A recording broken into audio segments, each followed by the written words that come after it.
شهر رمضان الذي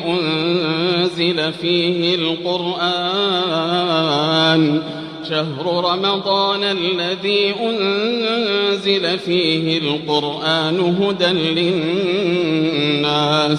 هدى للناس وبينات من الهدى والفرقان، فمن شهد منكم الشهر فليصمه، ومن كان مريضا أو على سفر فعدة من أيام أخر، يريد الله بكم اليسر ولا يريد بكم العسر، ولتكملوا العدة ولتكبروا الله على ما هداكم